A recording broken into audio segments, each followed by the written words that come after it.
Hello, my name is Kim Williams. This presentation will contain information from my Action Research Project.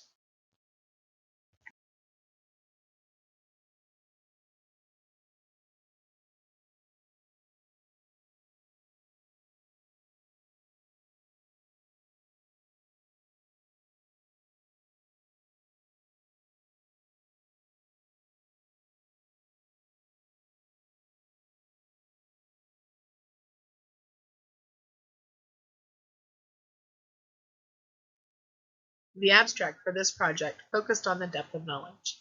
The depth of knowledge that we have often affects our attitude towards others. Deepening student knowledge within the classroom may be one intervention that helps my 5th grade students have more respect towards their hearing impaired peers and increase their understanding for voice level procedures in the classroom. This study gathered quantitative data through a survey, collecting information on current student knowledge and attitude towards hearing loss, noise levels in the classroom, and communication. Qualitative data was collected through teacher observation of student voice levels during instruction time with respect towards hearing impaired peers. Students showed interest in deepening their knowledge over hearing and learning about ways to improve hearing loss. The limited 2-week time frame showed a small amount of decrease in voice level, but an increase in student awareness and communication of their hearing impaired peers. This year, I moved to a new building in grade level. My new building is also a school for the deaf and hard of hearing students. These students are mainstreamed into the regular education classrooms for a portion of their day.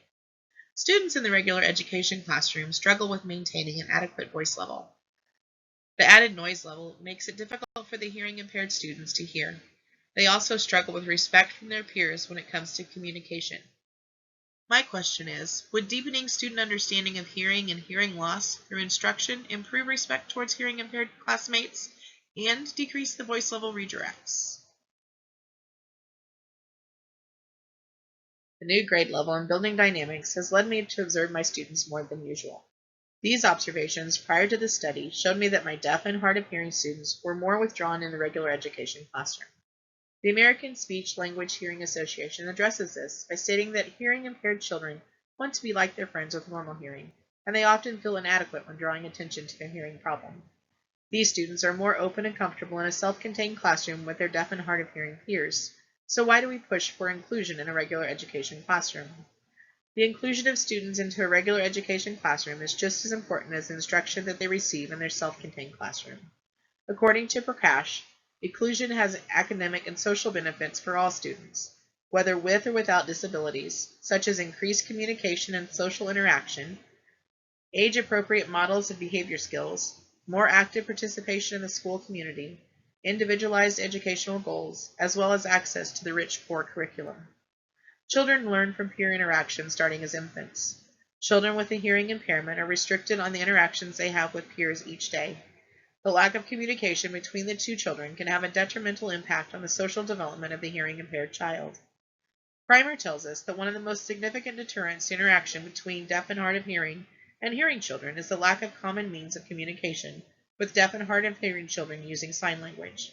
Therefore, teaching sign language to hearing children is one intervention strategy that has been used to increase interaction. The purpose of the deepened instruction on hearing and hearing loss was to improve student respect towards their hearing impaired peers and increase their understanding for voice level procedures in the classroom. The study was conducted on a regular education 5th grade classroom during inclusion time of the hearing impaired students. All students actively participated in the study. The instruction components were taught by the classroom teacher, as well as support staff from the deaf and hard of hearing team. The students were given an electronic survey before the 2-week instruction period began. The teacher had observed voice levels and student interactions 2 weeks before the study began. The observations continued throughout the 2 weeks of the study. Reflections were documented in a journal at the end of each week. The final journal entry summarized the results that were observed over the 2-week study compared to the prior weeks before the study.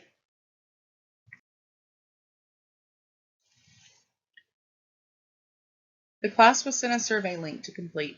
Students were asked about their current knowledge and attitude towards hearing loss, noise levels in the classroom, and communication.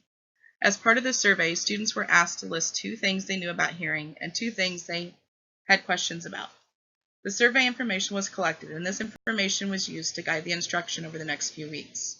Students began the lesson by drawing what they thought the ear looked like and how it worked. The drawings were collected and analyzed by the teacher to help guide instruction. The students seemed to have some knowledge about how the ear processed sound, but further knowledge was needed to complete the study. Day 2 and 3 of the study allowed students to experience a day of deafness. The class was divided into two groups. One group would be deaf on the first day, and the second group would be deaf on the next day. The students were given earplugs to wear throughout the day. They were not allowed to take the earplugs out until the end of the day. They had to wear them during all classes, lunch, and outside at recess. The students were very excited about this experience, and even the students with hearing impairments participated in the activity. One student is completely deaf and wears a cochlear implant. She wanted to participate in the study as well, so even though she cannot hear, she was given a set of earplugs to wear. Students had to write a reflection about their experience at the end of the day. This reflection was used to continue development of the learning phase.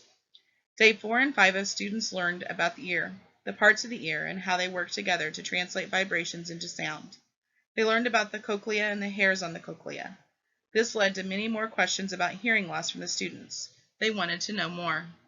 During days 6 and 7, the building audiologist came and presented to the students. Day 6 was focused on how hearing loss happens. Students learned about the damage to the hairs on the cochlea and how it affects hearing. They also learned about causes of hearing loss, such as playing your music too loud. The audiologist brought in hearing aid samples to show the students on day 7, and they also talked about cochlear implants. The students were very excited to try on the hearing aids. They wanted to know more about cochlear implants. However, the student that wears them was embarrassed to share about her implants. The final 2 days of the study were spent teaching the students some basic sign language. These lessons were taught with the help of the deaf and hard of hearing teacher and the interpreter. The students learned the alphabet, Pledge of Allegiance, and basic communication. The second day of sign language instruction was also led by the hearing impaired students that volunteered to help lead.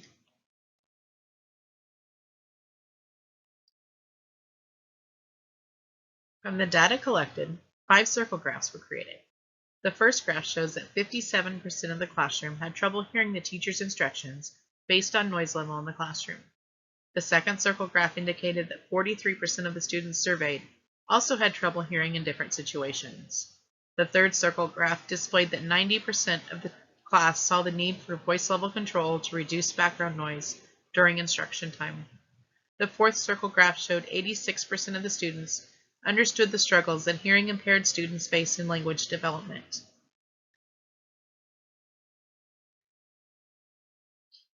The final circle graph depicted the different ways students would communicate if they were deaf or hard of hearing. The graph showed that 60% would use sign language, 28% would be able to speak, and the remaining 12% would use a type of hearing device.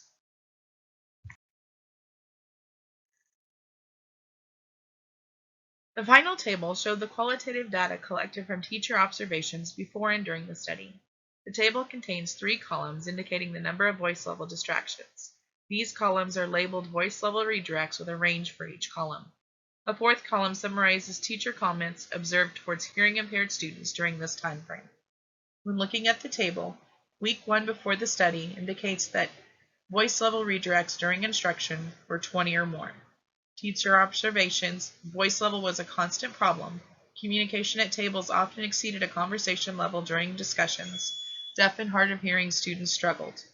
Week 2 before the study, voice level redirects during instruction were at 20 or more. Voice level continues to be a problem. Deaf and hard of hearing students often not on task due to elevated voice levels and sound distractions. Week 3 during the study, voice level redirects dropped to 10 to 20.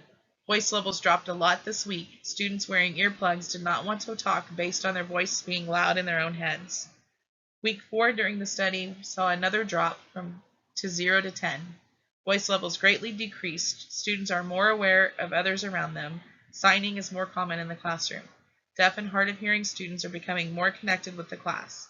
I have seen many friendships develop and more interactions between the two groups.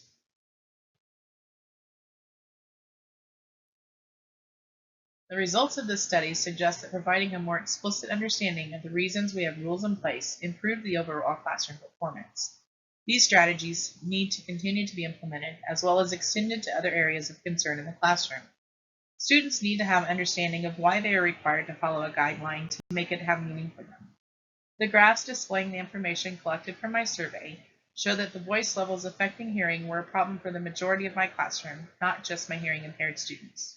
Because of these results, I know that a change had to be made. I can be more aware of the lack of student knowledge when it comes to classroom norms. I have found out that students are often given a set of norms to follow, but never really understand the importance of those norms. The table indicates that when students had a deeper understanding of the effects of their voice levels and how hearing functions, they were more responsive in meeting the classroom expectations and guidelines.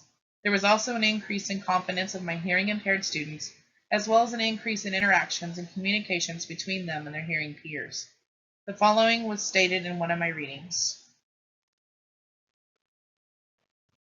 One of the most significant deterrents to interaction between deaf and hard of hearing and hearing children is the lack of common means of communication when deaf and hard of hearing children use sign language. Teaching sign language to hearing children is one intervention strategy that has to be used to increase interactions.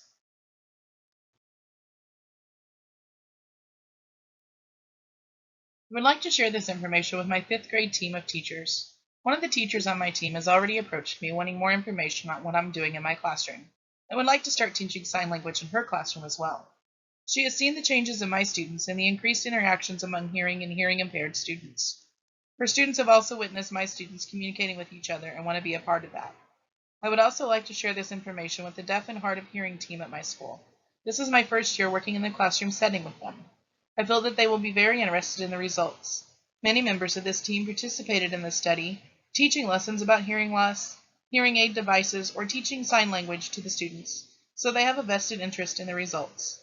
The results of this study can be used to help lead instruction in other classrooms as the interest in the building grows.